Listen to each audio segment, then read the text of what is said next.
25% e popullit jeton në vlerën 1 euro, apo 25% e popullit jeton në varfëri të skajshme. Sfidat e vitit 2025 kryesisht japin impakt politik dhe faktori politik në botën ekonomike jep shumë, sepse faktori shpërndarjev, qofshin rritjeve ekonomike, qofshin zhvillimit ekonomik dhe qofshin çdo politik që ka impakt ekonomik janë nga institucionet dhe sigurisht mungesa e institucioneve nga komplet viti 2025 dhe afrytin e tij, duke ndëshkuar edhe institucionet komunale, të cilat ne si ekonomist i njohëm edhe si multiplikatori kryesori të bërit ekonomi, sepse aty takohet sektori privat dhe sektori shtetit, ku bukfalisht është faktori investimeve kapitale, ku institucionet financojnë komunat, kurse komunat krijojnë kushte dhe standarde, sepse për t'i tregu qytetarit qeveria nuk ndërton qerdhe, qeveria nuk ndërton spitale, qeveria nuk ndërton ujësjellse, kanalizime, qeveria nuk ndërton shkolla ose fusha sportive. Janë komunat ato që bojnë, dhe qysh i bojnë? Nuk i bojnë ndërmarrjet publike, sepse ne nuk i kemi ato ndërmarrje, nuk jemi shtet social apo pjesës komunizmit ku ndërmarrjet publike përpara kanë qenë mbi sektorin privat, dhe ato projekte komunale financohen nga sektori privat dhe firmat që përfitojnë këto tendere sigurisht punësojnë punëtor, blejnë makineri dhe shpenzime tjera deri në finalizimin e projektit. Dhe aty bien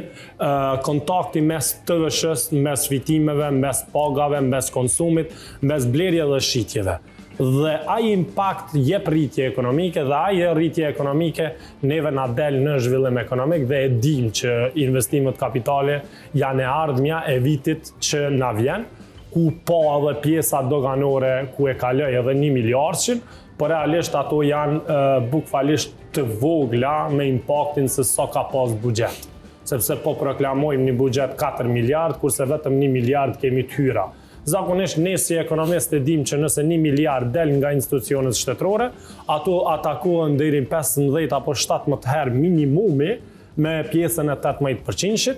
pa jo për mua që është skandal e vitit 2025 ka qenë faktori ndërkombëtar, ku investimet e huaja janë thuajse në minimumin e mundshëm,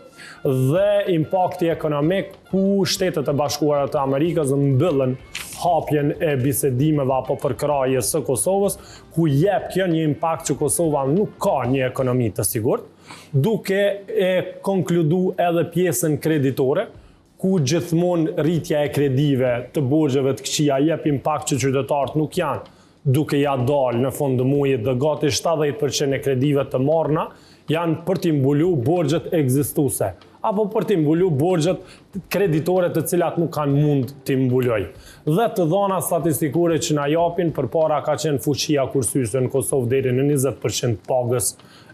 mesatare, por realisht tashmë është 0. Kjo dëshmon që qytetarët e vendit janë duke jetuar me minimalen e mundshëm, dhe këtë ceki edhe Ministri i Financave kur i ndajti shtesat sociale me 50 dhe 100 euro të fundvitit, kur tha që 90.000 familje janë përfitues,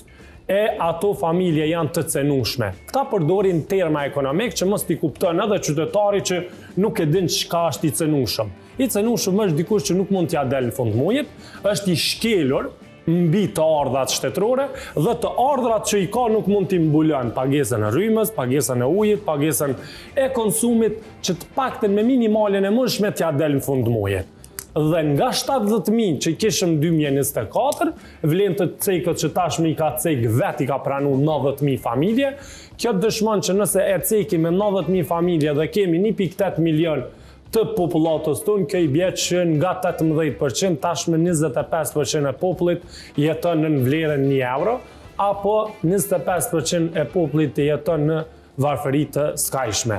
Kush është impakti? Janë shumë faktor, po kryesisht janë ato energjisë elektrike, sepse sot energjia elektrike është faktor pune. Dhe kur ajo është faktor pune, e prek edhe pjesën e prodhimit, edhe konsumit, po edhe çmimit.